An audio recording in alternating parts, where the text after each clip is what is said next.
உலக திருக்குறள் பேரவை சீரும் சிறப்புமாக நடத்தி கொண்டிருக்கிற கவிஞர் மார்ஷல் முருகன் எழுதிய பேனா பேசுகிறது நூல் வெளியீட்டு விழா சென்னை முனைவர் மோகனரங்கம் ஆய்வு மையமும் இணைந்து நடத்தி தமிழ் அறிஞர் பெருமக்களுக்கு பாராட்டு விழாவும் நூல் வெளியீட்டு விழாவும் சிறப்புற நடந்து கொண்டிருக்கிறது.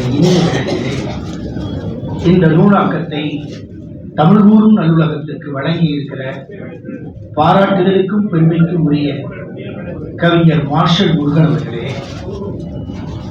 காலேஜோஸ் அரங்கத்தை எப்போதும் ஒரு தமிழ்ச்சங்கமாக தமிழ் அரங்கமாக எந்நாளும் ஆக்கி தன் பணிகளில் தலையாய பணி தமிழ் பணி என்று மகன் தந்தை காற்றும் உதவி இவன் தந்தை என்னோற்றான் கொல்லனும் சொல் என்ற குரலுக்கு இலக்கணமாக விளங்குகிற நம் உலக திருக்குறள் பேரவையின் மதிப்புறு தலைவர் பாராட்டுதலுக்குரிய கார்த்திகேயன் மணிமொழியன் அவர்களே, தமிழ்நாட்டிற்கு தலைநகரமாக சென்னை இருக்கிறது.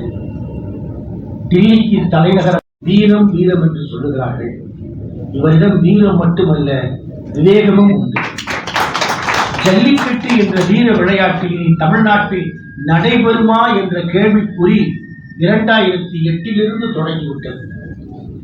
அப்போது தனி ஒரு மனிதனாய் சட்ட போராட்டம் நடத்தி உச்ச நீதிமன்றம் வரை போராடியவர் அருமைக்குரிய நம்முடைய பாராட்டுகளுக்கு சட்ட போராட்டம் மட்டுமல்ல, அந்நாளைய முதல்வராய் முத்தமிழறிஞர் கலைஞர் இருந்தார். 2008 திருவள்ளுவர் விருது நமக்கு வழங்கினார். திருவள்ளுவர் விருது வழங்குகிற அரங்கத்தில் நாம் நன்றி உரை ஏற்புரை ஆற்றுகிற நேரத்தில் கலைஞரிடம் வைத்த வேண்டுகோள் இதுதான். விருதுகளையும் விழுப்புண்களையும் ஒரு சேர சுமக்கின்ற முத்தமிழறிஞர் கலைஞர் அவர்கள் தமிழ்நாட்டின் பண்பாட்டின் அடையாளமாய் இருக்கிற ஜல்லிக்கட்டு மஞ்சு விரட்டை காப்பாற்றி தர வேண்டும் என்று வேண்டுகோள் தனி கடிதமாய் எழுதியிருந்தோம். ஏனென்றால் நம்முடைய பகுதியில் சிராவையரில் மஞ்சு விரட்டு தடைபடுகிற நிலை. அப்போது முத்தமிழறிஞர் கலைஞர் திருவள்ளுவர் விருது வழங்கிவிட்டு உரையாற்றுகிற போது குறிப்பிட்டார், அடிகளார் எனக்கு ஒரு வேண்டுகோளை வைத்தார். நான் அவருக்கு திருவள்ளுவர் விருது வழங்கியிருக்கிறேன், என்னை பாராட்டுவார் என்று எதிர்பார்த்தேன். அதற்கு பதிலாக தமிழ் பண்பாட்டின் அடையாளமாகிய ஜல்லிக்கட்டு மஞ்சு விரட்டை காப்பாற்ற வேண்டும் என்று சொல்லுகிறார். இது துறவியின் வேண்டுகோள், தமிழ் துறவியின் வேண்டுகோள். இந்த வேண்டுகோளை இந்த அரசு உடனடியாக நிறைவேற்றினார். அப்போது இன்று மாவட்ட ஆட்சித்தலைவராய் இருந்தவர் அன்புக்குரிய உதயச்சந்திரன் சட்ட போராட்டத்தில் உச்ச நீதிமன்றத்தில் ஆவணங்களை சமர்ப்பிக்க வேண்டிய கட்டாயம் இதுவே வந்துட்டாரு. முதலமைச்சர் இருந்து அழைப்பு வந்துருச்சு. உடனடியா நீங்க எங்க இருக்கீங்க? அப்பதான் மதுரை ஏர்போர்ட்ல இருந்து வீட்டுக்கு போயிட்டு உடனே புறப்பட்டு வாங்கன்னா அந்த வந்த விமானத்திலேயே திருப்பி வந்தாங்க. வந்து உடனடியாக கோபாலபுரம் சென்று சும்மா போல ஆவணங்கள் எப்படியெல்லாம் பாதுகாப்பா நடத்தலாம் அந்த போட்டோகிராபிஸ் பூரா. அப்பதான் முதல்ல சீருடை அணிந்து விளையாட்டு வீரர்கள், ஜல்லிக்கட்டு விளையாட்டு வீரர்கள் சீருடை அணிந்து பாதுகாப்பாக இருக்க முடியும், பாதுகாப்பாக விளையாட்டை நடத்த கலைஞரை நிகழ்த்திட்டார். பரவாயில்லையே, நல்லா இருக்கு, இப்படியே மனமாற்றம் ஏற்பட்டது. அதற்கு பிறகு அது தொடர் போராட்டத்திலே தான் 2008 2009 ஜல்லிக்கட்டு சட்டம் நிறைவேறுவதற்கு உறுதுணையாக இருந்தவர் நம்முடைய ராஜசேகர் அவர்கள். இன்றைக்கு கலைஞர் முதல்வராக இருந்தார்கள். பல முறை நாம் அதை பற்றி அவரிடம் வாதித்திருக்கிறோம், நேரில் பேசியிருக்கிறோம். அந்த அடிப்படையில் இன்றைக்கு அவரும் இந்த அரங்கத்தில் இருப்பது நமக்கெல்லாம் பெருமை. பேசுறவங்க செயலை கம்மியா இருக்கும், ஆனா பேசாதவங்களுடைய செயல்பாடுகள் தான் நிறைய இருக்குன்றதுக்கான அடையாளங்கள். அதை போல இந்த அரங்கத்தில் சுந்தர ஆவடையப்பட்டவர்கள் நிறையன்பு அவர்களும் இலக்கியத்தில் மிகப்பெரிய பணியை செய்தவர்கள். இன்றைக்கு இறையன்பு அவர்கள் தமிழக அரசின் முதன்மை செயலராக இருந்தவர், தலைமைச் செயலராக இருந்தவர், அவருடைய இலக்கிய பணிக்கு உறுதுணையாக இருந்தவர்கள். இந்த மதுரையிலிருந்து அது ஒரு தனி தமிழ்ச்சங்கம் நடந்தது.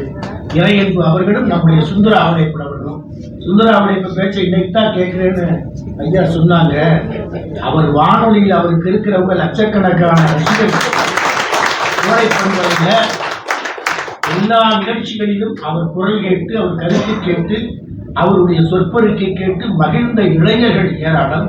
அந்த வகையில் அவர் இந்த நூலுக்கு சிறப்பான உரை, அந்த உரையை அரங்கம் இருக்கிற வரை அவர் தந்தது மிகப்பெரிய சிறப்பு. மயிலோட சாபம் கிடைச்சதுதான் அந்த மலை வரும். மயிலுக்கு முருகன் சாபம் கொடுத்து மயில் தவமிருந்து அந்த சாபத்தை நீக்கிக் கொண்டது என்று புராணம் பேசும். அந்த மயில் மலையின் தோகையில் தான் பாதரக்குடி. அந்த பாதரக்குடியில் அவர்கள் உறவு கொண்டவர், அந்த பாதரக்குடியின் மருமகனாய் வந்தவர். அந்த வகையில் இன்றைக்கு அவருக்கு சிறப்பு செய்கிறோம். ஐயா ஊர் குன்றக்குடிக்கு பக்கத்துல திருக்கோளக்குடி என்ற நம்ம 5 கோவில்களில் மிக சிறப்புமிக்க திருக்கோவில். மாமல்லபுரத்து சிற்பங்களை கூட அந்த கோவில் இருக்கும். உங்க அப்பாவும் அந்த கோயிலுக்கு திருப்பணி செய்ய ஆசைப்பட்டாங்க. நம்ம திருப்பணி செய்யறப்ப ஐயாவும் உறுதுணையா இருந்தாங்க.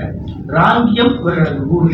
ஆக எல்லா பக்கமும் உறவுகளும் நட்பும் சுற்றமும் சூழ்ந்து இருக்கிற இந்த நிலையிலே ஐயா மணிமணியன் அவர்களது ஊரும் நம்ம ராமநாதபுரம் மாவட்டத்தில் தான். எங்கே இருந்தாலும் இந்த மதுரை என்பது தமிழின் மையம் என்பதற்கு அடையாளம் தான். இவ்வளவு பெரிய பேரறிஞர் பாரதி சொன்னார், நமக்கு தொழில் எழுத்து, இமைப்பொழுதும் சோராது இருத்தல், நாட்டுக்கு உழைத்தல், இமைப்பொழுதும் சோராது இருத்தல் என்றார். இந்த சேதுபதி பள்ளியில தான் தமிழாசிரியர் இருந்தார்.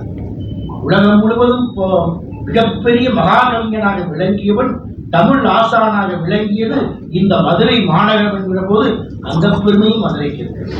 அப்படிப்பட்ட மதுரையிலே பாரதி தமிழ் வளர்த்த பூமியிலே நமக்கு தொழில் எழுத்து, இமைப்பொழுதும் சோராது இருத்தல், நாட்டுக்கு உழைத்தல் என்ற நிலைப்பாட்டில் ஒரு கவிஞன் இருக்க வேண்டும் என்பதற்கு அடையாளம் தான் மார்ஷல். கவிதைகள் எளிமையாக இருக்கலாம், ஆனால் இனிமையாக இருக்கு. எளிமையாக இருக்கலாம், உண்மையை பேசுகிறது. உலகமே உன்னை உதவி அறியட்டும், உறவுகள் அனைத்தும் உன்னை விட்டு விலகி போகட்டும், நண்பர்கள் கூட நட்டாற்றில் விட்டு விடட்டும், திடீரென உன்னை தனிமை சிறையில் வைத்தாலும் உன்னை விட்டு விலகாத உறவு எது என்ற கேட்கப்பட்ட கேள்விக்கு கிடைத்த ஒரே விடை புத்தகங்கள்.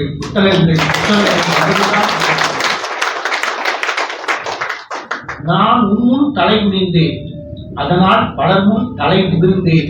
இந்த நிலையிலும் நாம் புரட்ட மறுத்தாலும் மறந்தாலும் உலகத்தை புரட்டி போட்ட புத்தகங்கள் ஏராளம். உலகத்தையே புரட்டி போட்ட புத்தகம். அப்படி என்னையா புத்தகம்? அமெரிக்காவில் ஒரு காலத்தில் ஐரோப்பியாவின் அடிமை நாடாக இருந்தது. அமெரிக்காவுக்கு சுதந்திர உணர்வை ஊட்டியது காமன் சென்ஸ், பகுத்தறிவு என்ற 47 பக்கங்களுடைய புத்தகம். அந்த புத்தகம் புறப்பட்டுச்சு. ஒரே நாளில் 3 கோடி பிரதிகள், 3 கோடி புத்தகம். NCBH கிருஷ்ணமூர்த்தி வந்திருக்காரு, தெரியாம போச்சு, நம்மளே அப்ப வெளியிட்டு இருக்கலாம். 3 கோடி பிரதிகள் விற்றது.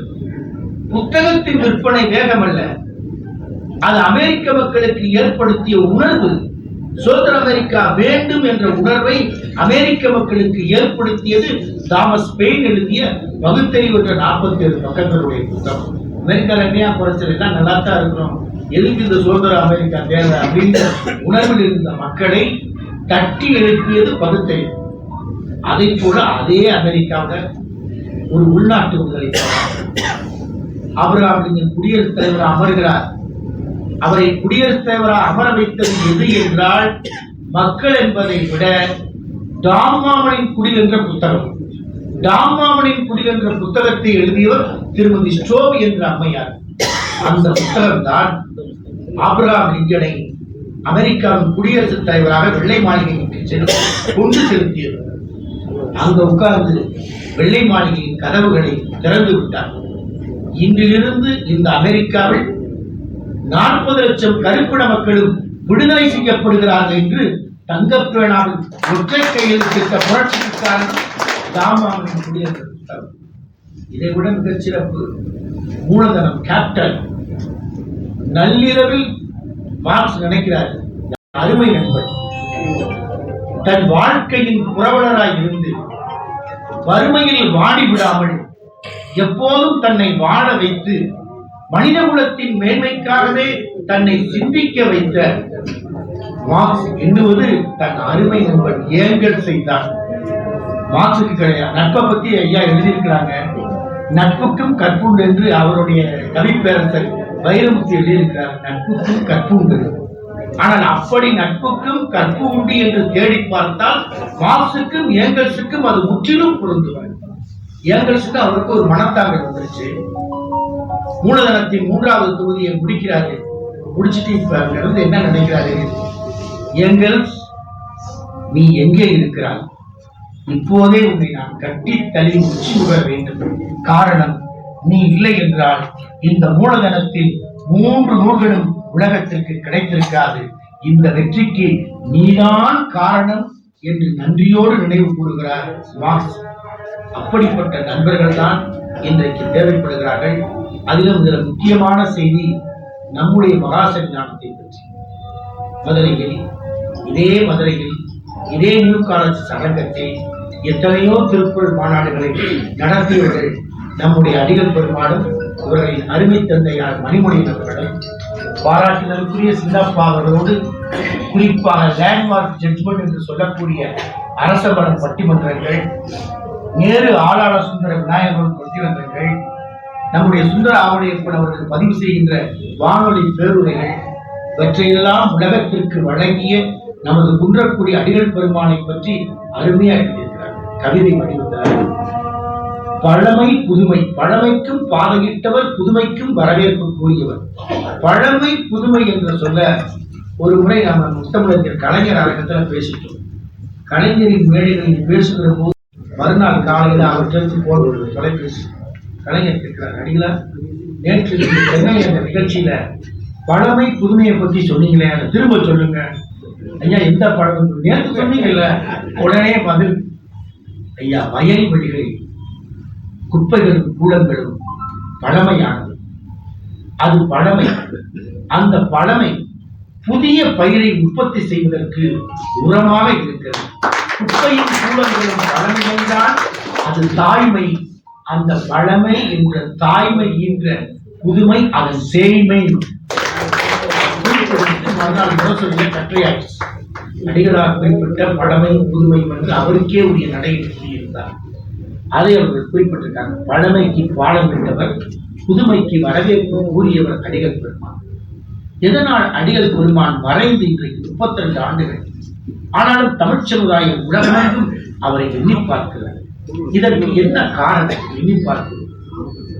ஒரு முறை குன்றக்குடியில நம்ம மனத்திற்கு மன்னர் வர்றாரு, சிவகங்கை மன்னர் வர்றாரு, விருது தயார் செய்யுங்க. நான் தடபுடலான விருது, சுந்தராமனுக்கு நல்லா தெரியும். தடபுடலான விருது தயாராகிவிட்டது. சிவகங்கை மன்னர் வருவாரு. நம்முடைய ஆதீன பணியாளர்கள் காத்திருக்கிறாங்க. நேரம் முடிச்சு சாமிகிட்ட போய் கேட்கிறாங்க, இன்னும் மன்னர் வரல, எந்தப்ப வந்துருவாரு, கொஞ்ச நேரம் கழித்து வயல்வெளிகளில் உழைத்து சகதியும் சேருமாய் அழுத்து ஆடையோடு வந்த விவசாய தோழர்கள் வர்றாங்க. அவங்கள வரவேற்று சுவாமி பூர்வம்ப மரியாதை கொடுத்து தலைவாடைகளை இட்டு அந்த விருந்து அவங்களே பரிமாறுறாங்க. என்னங்க மன்னர் விருந்து சொன்னீங்க, இவங்க வந்து உட்காராங்களேன்னு கேட்டாங்க. இவர்கள் தானப்பா நம் நாட்டு மன்னர்கள். அது மட்டுமல்ல, குன்றக்குடிக்கு பக்கத்துல ஒரு கிராமம் புரட்டி யாரோ விஷமத்தனமா செய்யறாங்க. உடனே சாமி மக்கள்கிட்ட சொன்னாங்க, அப்பா உங்க பிசாசு இனிமே வராதுப்பா, மிரட்டிட்டாங்க. சரிங்க சாமி, இனிமே வராதில்ல, சத்தியமா வராதுப்பா, தேண்டா மேல சத்தியம் பண்ணுங்கப்பா. அதற்கு பிறகு விஞ்ஞானிகள் சொன்னாங்க, உங்களுக்கு இன்னும் வேலை இருக்கு, இந்த வேலை தான் முடிஞ்சிருச்சு, இன்வெஸ்டிகேஷன் முடிஞ்சிருச்சு அப்படின்னு அந்த விஞ்ஞானிகள் சொன்னப்ப சாமி சொன்னாங்க, நீங்க கூரை எரிஞ்சதை பார்த்தீங்க, இன்வெஸ்டிகேட் பண்ணிட்டீங்க, ரிசல்ட் கொடுத்துட்டீங்க. கூரைக்கு உள்ள இருக்கிற அடுப்பெல்லாம் எரியல, கூரைக்கு உள்ள இருக்கிற அடுப்பெல்லாம் எரியாம இருக்கு, அதை எரிய வைங்க அப்படின்னா, வார் எகெயின்ஸ்ட் பாவர்ட்டி, வறுமை எதிர்த்த ஒரு போரை நாம் நடத்த வேண்டும். மக்களுக்கு இல்லாது ஒழிப்பதற்கான பணியை தொடங்குவோம். அறிவியலும் ஆன்மீகமும் கைகோர்க்க வேண்டும் என்றார்கள். அன்று தொடங்கிய அந்த கைகோர்ப்பு தான் 1981 இந்தியாவின் நாடாளுமன்றத்தில் அன்றைய பிரதமர் திருமதி இந்திரா காந்தி அம்மையார் குன்றக்குடி மாடல் என்று பிரகடனம் செய்தார். ஒரு கிராமம் இப்படித்தான் இருக்க வேண்டும் என்ற ஒரு முன்மாதிரி கிராமம் என்று எப்போதும் அதிகாரிகள் மேலிருந்த திட்டங்களை தீட்டுவார்கள், கோட்டையிலிருந்து திட்டங்களை தீட்டுவார்கள். அந்த திட்டம் குக்கிராமத்தை நோக்கி போகும். இப்போது அப்படி இல்லை. கிராமத்தில் தீட்டப்படுகிற திட்டம் மைக்ரோ பிளான் என்று அது தலைமைச் செயலகத்திற்கும் டெல்லி கோட்டைக்கு வருகிற நிலையை குன்றக்குடி உருவாக்கி இருக்கிறது என்று சொன்னார். அடிகள் பெருமானை பற்றியும் இந்த நூலில் அவர்கள் 100ஆண்டு விழாவை நினைவு கூர்ந்திருப்பதற்கு மாஸ்டர் முருகன் அவர்களுக்கு நன்றி கூற நான் நிறைய செய்திகளை சொல்லலாம். அப்பாவை அம்மாவை மறந்த உறவு உலகத்தில் இருக்க முடியாது. ஆனால் இன்று நுகர்வு கலாச்சாரம் அவர்களை மறக்க வைத்துக் கொண்டிருக்கிறது.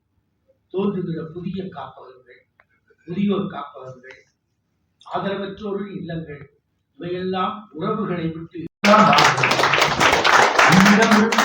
அம்மா இப்படி எத்தனையோ மனிதர்கள் அவர்களால் தான் இன்றைக்கு பெற்றோர்களுக்கு காப்பகங்கள். இன்னொரு அப்பா பத்தி நிறைய எழுதியிருக்காரு. அப்பாவோட அதத்தில் போல் எங்க அம்மாவுக்கு அடங்காதுன்னு அருமையா சொல்லியிருக்காரு. எல்லா வீட்டிலும் இருக்கிற இயல்பான நடவடிக்கை தான். அந்த நம்ம சுந்தராவளைப்பன் சொன்ன மாதிரி தண்ணீர் கொதிக்கிற போது அம்மா அரிசியை போடுமா என்று ஒரு குழந்தை சொல்லுகிற போது அம்மாவின் மனம் அதற்கு மேல் கொதிக்கிறது.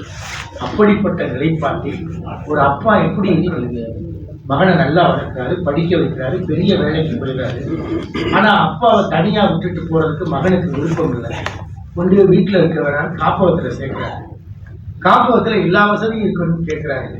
எவ்வளவு பணம்னாலும் நான் 1ஆம் தேதி உடனே கட்டிடுறேன்றாரு. சரின்னு சொல்லி காப்பக மேலாளர் அப்பாவுக்கு அட்மிஷன் போட்டார். எந்த பிள்ளைய படிக்க பள்ளிக்கூடத்துக்கு அட்மிஷன் வாங்கி தந்த அப்பா இப்போது காப்பகத்துக்கு அட்மிஷனுக்கு போயிடுறாரு.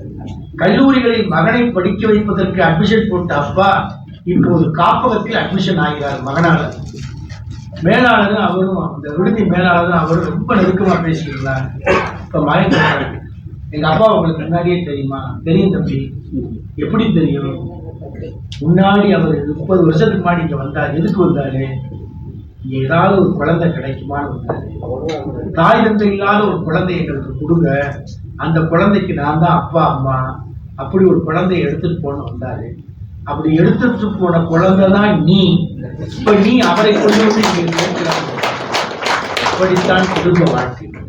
இந்த வாழ்க்கையில் அம்மாவும் அப்பாவும் என்பது எழுத்தல்ல, வார்த்தை அல்ல, அது உயிரில் கலந்த உறவு என்று என்றைக்கு இளைய தலைமுறை நினைக்கிறதோ அங்குதான் இந்த சமுதாயம் நல்ல நிலை நோக்கி செல்கிறது என்ற அர்த்தம்.